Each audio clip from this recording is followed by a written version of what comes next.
Is the iPad dead? Is it finished? That's what we're here to discuss. With me is Rich Trenholm. I'm Luke Westaway. Okay, Rich, you think that the iPad is finished and we shouldn't bother with it anymore. That's Why? right. The Why? iPad Why? it's over, it's dead, it's done, it's peaked, it's past its prime.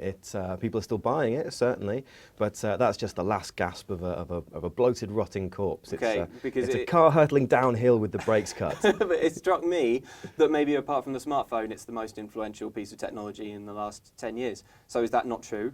Is that not true? It totally is true, but the thing is, Right. well, the reason the iPad was important was because we needed an intermediate between your phone, which was portable but didn't do very much, and your laptop, which was kind of portable but did everything, but you couldn't really carry it around with you, take it to bed and all that kind of thing. We needed something in the middle, and that's what we got with the iPad. It had the big screen. It was also, so it had the big screen, and it was powerful, just like a laptop, but you could carry it around with you. You could slip it in a bag, even in a pocket. You could take it to bed with you, all that kind of thing. You could sit on the sofa with it. You didn't have to wait to turn it on, all that kind of stuff. Right. We needed that.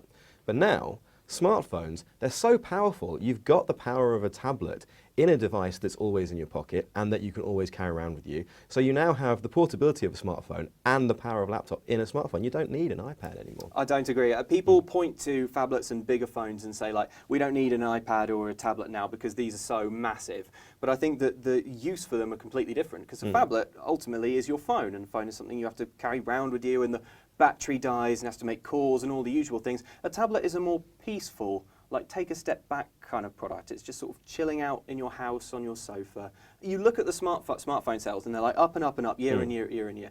And that's fair enough because people always need smartphones. They're using them every day. They're kind of workaday things and they break and you lose them and things like that. But the tablet is different. Like, I don't think people use tablets in the same way that they use a smartphone. I think people reach for the tablet when they want to do something that they don't want to do with their smartphone, something that is a bit more like, okay, now I'm taking a minute out. Because on your phone, you've got like emails and texts and everything. Like a smartphone to me is just like the thing that I have to be alive in the world and functioning. Whereas the tablet it's more peaceful. It's like it's a Zen product. It's an oasis. I think it will occupy long term the same sort of technological space as like a CD player or something like that. It's going to be a relaxation gadget. It's not going away.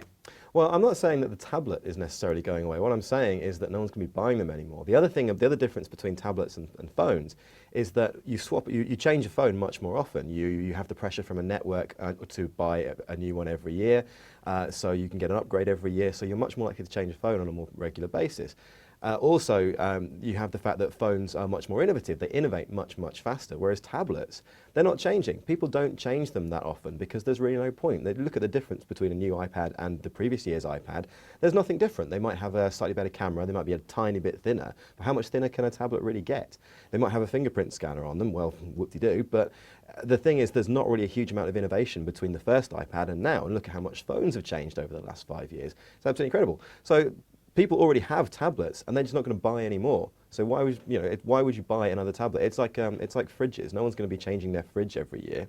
So I think what you've done is you've mistaken slowing sales for a sign that something's completely on the way out. And you're right, because people do upgrade their phones all the time, a lot more than they would buy a tablet. But that doesn't mean that tablets aren't being used. It just means that when we look at the graphs, it looks like tablets are dying, because phones are like boosh, going like up, and tablets are like a meteorite or something. But that's because everyone is at home using the tablets, and I think also that something with tablets, it's easier to sort of shift them around the family. You can use them secondhand, you can sell them, things like that.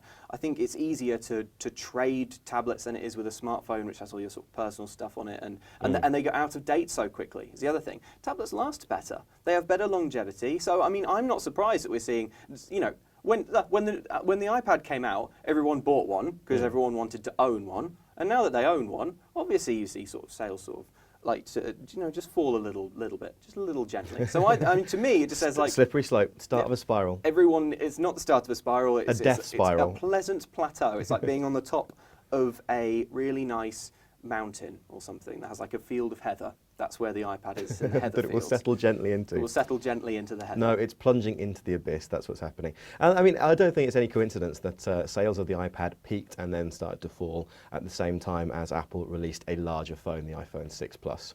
Sold absolutely in their millions, the 6 and the 6 Plus, and I think it's because of that, because you can now get this bigger screen option. You don't need an iPad anymore. And like you say, people who've got them, they keep them forever, they pass them on, that kind of thing. Well, so that means it's on the way out. It doesn't mean it's on the way out. It means that you just have to buy them more slowly. Like we're talking in this sort of smartphone time frame where we look at sales from just the last few years and we're like, it's not selling like millions and millions every month. We don't expect that of other things like like music equipment or like, I don't know, kitchen technology or any other part of technology. It's like smartphones are an anomaly in sort of how sort of rockety takeoff their sales figures are. And I think people look at tablets and go, that looks a bit like a smartphone, so they think that sort of like if it also isn't succeeding, then with those same sort of figures, then it's a failure. But I don't think it is. I think the iPad and other tablets can quite comfortably just sort of sell a pleasant amount every year, enough money for Apple to keep making them. Just keep ticking over. Yeah. Well, it doesn't cost that much to make them, probably. I think it's just like spider webs and a bit of metal. and tears. Yeah. And unicorns' tears. Well, the thing is, I mean, I've got one word for you, iPod. Right? Well, everybody had an iPod for ages, and then it went away because the smartphone took over it.